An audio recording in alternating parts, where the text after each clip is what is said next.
Hello guys, हवारांग part 3 में आप सभी का स्वागत है। पार्ट 1 और 2 रायो के साथ होती है, जिसे पार्क डांट रहा होता है क्योंकि उसने उसे ये काम दिया होता है कि वो हवारांग का जाके जितना भी इंस्ट्रूमेंट है सबको खराब कर दे। लेकिन क्योंकि रायो का दिल हवारांग के लिए अच्छा हो चुका था तो वो ऐसा नहीं करता है।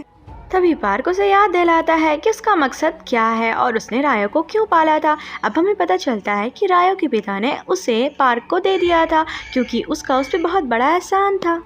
दूसरी तरफ रॉक इस प्रॉब्लम को बहुत ही आसानी से सॉल्व कर देता है और इंस्ट्रूमेंट जो भी सामान बचता है उसे हवारांग बजा बजा के बहुत ही अच्छा परफॉर्मेंस दे देते हैं और सारे लोग काफ़ी ज़्यादा खुश होते हैं। लेकिन पार्क की मुंह तो देखने के लायक थी। तभी रानी जाके सेनापति को आरो को सौंप देती है। सेनापति आरो को मारने वाला ही होता है। तभी वहाँ पे सैम आ जाता है और वो सेनापति की तलवार अपनी तलवार से फेंक देता है, जिसके बाद वो कहता है कि अगर आरो को किसी ने छूने की भी कोशिश की तो वो रानी को अपनी माँ भी मानने से इनकार कर देगा। सैम उसे अपने साथ बाहर लेके जाता है, लेकिन आरो तो शॉक में होती है क्योंकि आज तक जिसे उसने बहुत ज़्यादा बेइज्जत किया था वही इस देश का राजा निकला। वो काफ़ी ज़्यादा घबराई भी रहती है। तभी उसे सैम कहता है कि पहले जैसा ही बर्ताव करो, कुछ स्पेशल ट्रीटमेंट देने की कोई ज़रूरत नहीं। अब वहाँ पे सनवू आ जाता है, इसीलिए सैम उसे छोड़ के आरो के साथ चला जाता है। अब आरो उससे बात नहीं करी होती है। तभी सनवू उसे उसके भाई की कब्र के पास लेके जाता है और आरो वहाँ पे रो के अपना दिल हल्का कर लेती है। अब सनवू जिसे ऐसा लग रहा होता है कि आरो और उसके बीच में सारी गलतफहमी दूर हो चुकी है, लेकिन फिर भी आरो उससे बात नहीं कर रही होती है और उसे दूरी बना के रखती है। जिसके बाद हम देखते हैं कि काइन नाम का एक शख्स रॉक से मिलने के लिए आता है, जिससे रॉक किसी बात की माफ़ी मांग रहा होता है। तभी काइन आरो के पिता से मिलने आ जाता है और आरो के पिता उसे देख के काफ़ी शॉक हो जाते हैं। अब हमें पता चलता है कि काइन रानी का अपना भाई है जिसका एक पैर खराब हो चुका है पोलियो की वजह से, जिससे रानी की हुक्म के वजह से हमेशा देश से दूर ही रहना पड़ता है। अब काइन आरो के पिता को ये बता देता है कि आरो को रानी से बहुत बड़ा खतरा है क्योंकि आरो अब यह जान चुकी है कि असली राजा कौन है। अब दूसरी तरफ सैम पाओ को आरो पे नज़र रखने के लिए और उसे प्रोटेक्ट करने के लिए बोलता है और हम दूसरी तरफ देख सकते हैं कि सुहो की बहन और रायो के बीच में भी एक हवा चल रही है प्यार की, जिससे सुहो रंगे हाथ पकड़ने के बाद वो रायो को मारने लगता है, लेकिन उसकी बहन उल्टा उसे ही मार के बेहोश कर देती है, जिसे सामने खड़ा हान संग देख के बस उन दोनों के मजे ले रहा होता है। दूसरी तरफ सनवू अपने पिता से मिलने के लिए आता है। उसके पिता उसका इलाज करने के बाद उसे कहते हैं कि तुम आरो का ख्याल रखना। अब हम दूसरी तरफ देखते हैं कि सुहो अपनी बहन से अपनी नाराज़गी का इजहार करने में लगा था, लेकिन उसकी बहन तो उसे घास भी नहीं दे रही थी। अब हवा सारे हवारांग को कांग्रेचुलेट करता है उनके अच्छे परफॉर्मेंस के लिए और उन सभी के लिए एक हेल्पर को लाता है। इसका मकसद होता है हवारांग की ताकत को बढ़ाना। हानसांग का सौतेला भाई सनवू का हेल्पर बनता है। इससे हानसांग बिल्कुल भी खुश नहीं दिखता है और दूसरी तरफ पार्क का भेजा हुआ आदमी रायो का हेल्पर बनने का नाटक करता है। हानसंग आरो से जाकर अपने भाई की शिकायत करता है क्योंकि वो इस बात से खुश नहीं था, लेकिन दूसरी तरफ यह इस बात से खुश था कि उसने सनवू को चुना और वो सनवू की काफ़ी तारीफ करता है, जिससे आरो खुश हो जाती है। सनवू अपने घोड़े के साथ प्रैक्टिस कर रहा होता है और आरो ये सब कुछ दूर से देख रही होती है। तभी सनवू फिसल के घोड़े से नीचे गिर जाता है और बेहोश हो जाता है।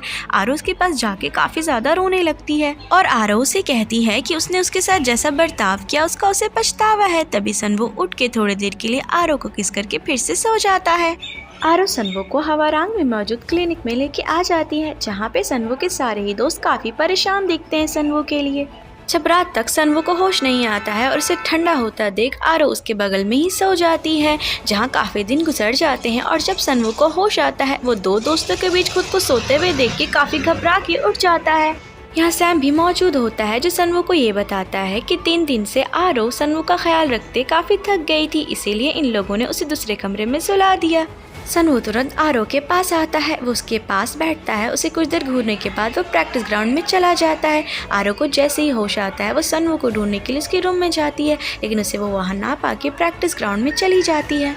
यहाँ पे हम देखते हैं कि सनवू आरो को देखने के बाद इग्नोर कर देता है, जिस बात से गुस्सा आरो जो होती है हवारांग हाउस के बाहर जाके खड़ी हो जाती है और दूसरी तरफ सैम भी सनवू का हाथ पकड़ लेता है उससे ये पूछने के लिए कि तुमने आरो के साथ ऐसा सलूक क्यों किया।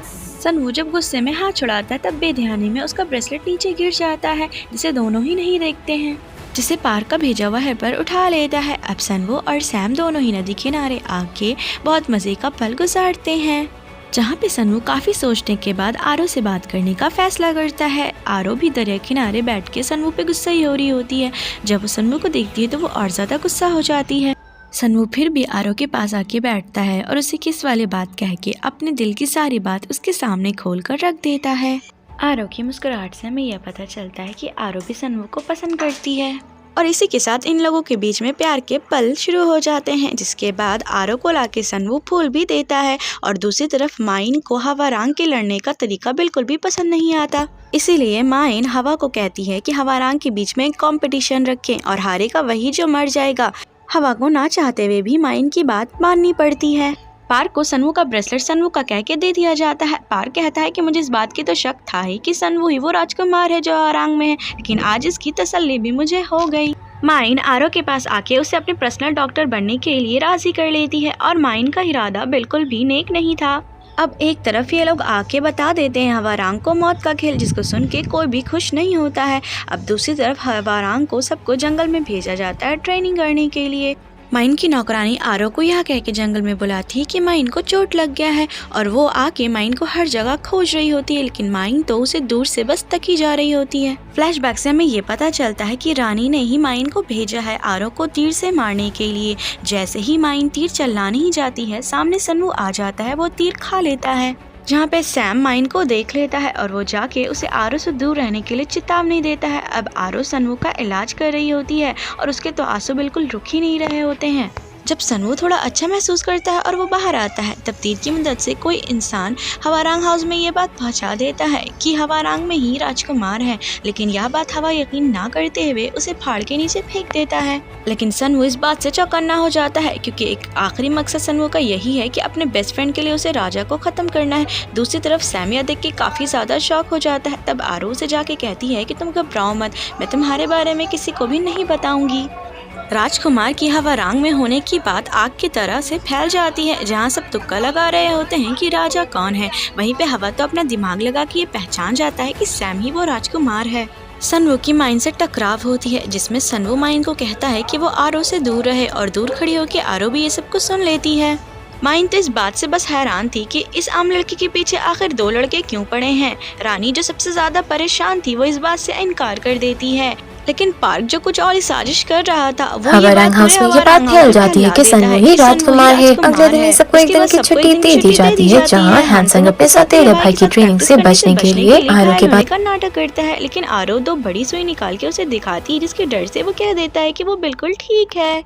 सेनापति रानी को सलाह देते हुए कहता है कि सन्वू को ही आपको राजकुमार बोलना चाहिए, जिससे कि असली राजकुमार की जान बची रहेगी। अब आरो के पिता के पास रानी ये प्रस्ताव लेके पहुंचती है कि आपको आरो और सन्वू के बीच में से किसी एक को चुनना होगा।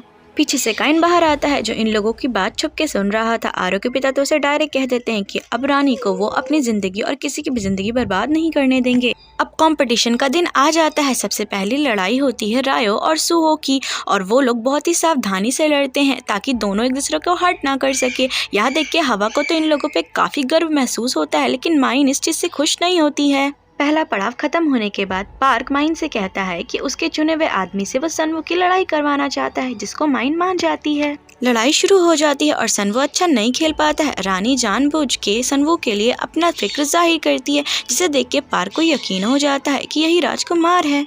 आखिरकार जीत सन्वू की ही होती है, जिसे देख के सबसे ज्यादा खुश हवा होता है। अब सन्वू सैम से मिलने के लिए आता है और डायरेक्ट उसके गर्दन पे तलवार रख के वो पूछता है कि क्या तुम ही राजा हो। लेकिन तभी आरो वहाँ पे आ जाती है और इन दोनों के बीच आके वो खड़ी हो जाती है, जहाँ पे आरो सैम को प्रोटेक्ट करते हुए सन्वू को ये यकीन दिलाने की कोशिश करती है कि यह राजकुमार नहीं है। लेकिन सन्वू को इस बात से काफी गुस्सा आ जाता है और उसकी तलवार से आरो का हाथ कट जाता है, जिसके बाद सन्वू को अपनी गलती का एहसास होता है और वह सर झुका के वहाँ से चला जाता है। अब सैम आरो की पट्टी करता है। इधर पड़ोसी देश का राजा दो लोगों के सर घोड़े पे काट के भेज देता है, जो कि इस बात की चेतावनी थी कि वो किसी भी इंसान को अपने देश में गैर कानूनी तरीके से घुसने नहीं देगा। यहाँ पे जो भी खास लोग होते हैं वो रानी पे बहुत ज़्यादा गुस्सा हो रहे होते हैं कि पड़ोस देश के लोग तो हमारी बिल्कुल भी इज्जत नहीं करते हैं। जिसके बाद रानी ये फैसला करती है कि वो माइन को कुछ हवारांग के साथ पड़ोस देश भेजेगी सुलह करने के लिए, बातचीत करने के लिए।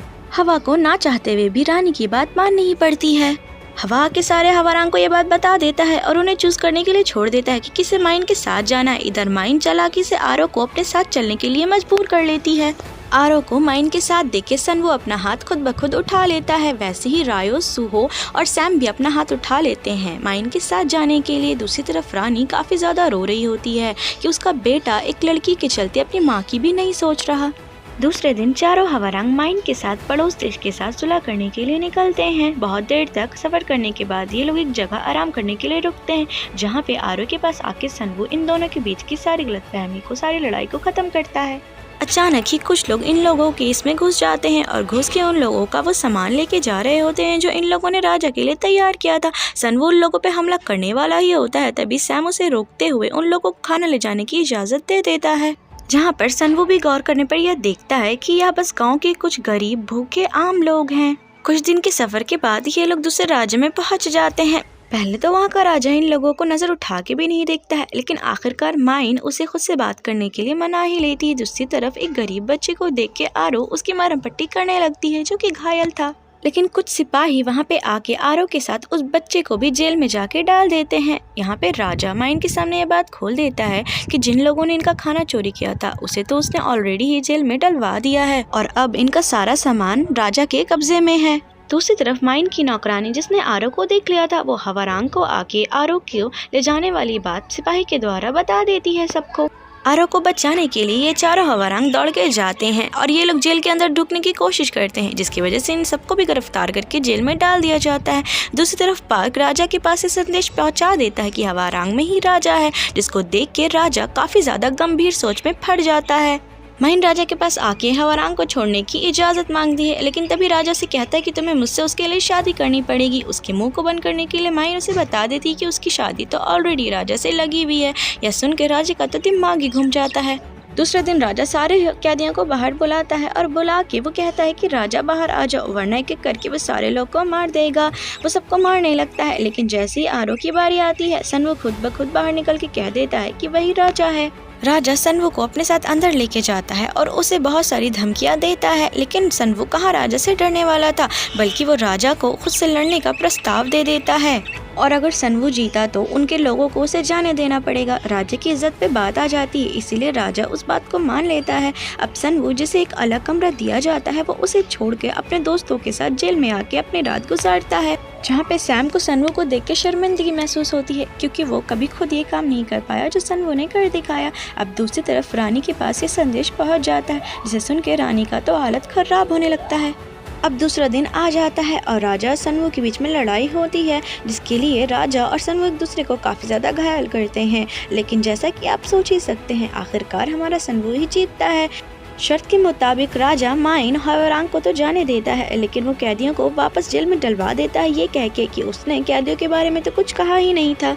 जिसके बाद सनवो का दिमाग तो घूमने लगता है, लेकिन सैम उसे चुप करते हुए ये कहता है कि अभी हमें यहाँ से चलना पड़ेगा। और रात होते ही ये दोनों आरो को बचाने के आते हैं, जहाँ आधे सैम की तरफ भागते हैं, वही आधे को सनवो संभालता है। ये लोग बाहर निकलने में बड़ी ही आसानी से कामयाब हो जाते हैं। थोड़ी देर के बाद हमें ये पता चलता है कि ये सब राजा की चाल थी और राजा इन सब के पीछे हमला करने के लिए भाग जाता है। जहाँ पे इन लोगों की हार दिख रही थी, तभी सारे हवारांग आके राजा पे हमला कर देते हैं, जिसकी वजह से राजा को पीछे हटना ही पड़ता है और इस तरह हवारांग की ही जीत होती है। जहाँ सारे लोग जीत का जश्न मना रहे होते हैं, वहीं जाके सनवो आरो से मिलता है और उसे जाके वो अपने प्यार का इजहार कर देता है और उसे किस भी कर देता है।